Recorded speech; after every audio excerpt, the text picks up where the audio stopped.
Hello, my name is John Gray. I want to do the final for Acts, the work of the Holy Spirit in the believer. I want to go over a couple sections. I want to go over section 1 because I believe it lays a foundation of where I want to go. I want to go over section 4 and I want to go over section 9. So let's get into this. The first section I want to cover is section number 1 because I believe there's a verse in Acts in the first chapter that will lay the foundation for the work of the Holy Spirit in the believer. And it's Acts 1:8, and it says, "But you will receive power when the Holy Spirit comes on you, and you will be my witnesses in Jerusalem, in all of Judea and Samaria, and to the ends of the earth." This verse will lay the foundation of the work of the Holy Spirit in our lives. The Holy Spirit is not just these gifts that happen, but it is gifts that are given to do the work of the ministry, to go into all the nations and to baptize them in the name of the Father and the Son and the Holy Spirit, like the Great Commission says. I love how this is the emphasis to build the foundation in Acts. This is what the early believers believed. I enjoy the depth and the complexity of this seemingly small verse, but yet so profound. This verse is going to lay the foundation of where I want to go today in my Pathways Final. So let's get into the next section.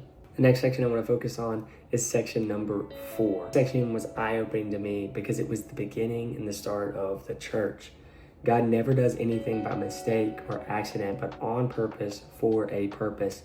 I never knew that the day of Pentecost was set on the same day as the Jews would celebrate the giving of the law. Not only did God call the Jews to be set apart from the world then, but he calls us to be set apart from the world, and it started in the upper room.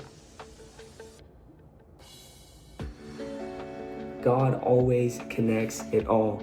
He is not a God of mistakes or confusion, but the start of the church was the start of the upper room. And it said, I'm calling you to be set apart. I'm calling you to be filled with the Holy Spirit. I'm calling you the believer, to be filled with the Holy Spirit so that the gospel will be proclaimed to the ends of the earth, and all Judea, all Samaria, to the ends of the earth. This verse in chapter 1, verse 8, is the foundation of Pentecost. It is the foundation of the Holy Spirit, that we are to go into all nations. This section number 4 is about the start of the church, and it is not started without the gift of the Holy Spirit and the giving of the law so that Jesus could come and can fulfill it. There's one more section I want to go over before we end this. Let's get into it. The last section I want to talk about is section number 9. I believe it tied the bow on how the Holy Spirit works in the life of the believer, and it is that the Holy Spirit is alive and active today. He still gives gifts. He still shows fruit. And so I want to talk about this. I want to talk about that it's not just for men, but that it's for women. It was not just for the apostles, but that it's for us. Today is the day that you can be baptized in the Holy Spirit and be a witness to all of Judea, all of Samaria, and to the ends of the earth, that we would be a witness for Jesus, that he would be our focus, that the church would be so built on the Holy Spirit and the reliance on the Holy Spirit that we would know that God is our forefront, that we will go and that he will lead us as we go, that he will give fruit and he will give gifts, and that they will be evidence that he is a living God, that he has not ceased, but that he is still alive today. That was my Pathways Final for Acts, the Holy Spirit in the work.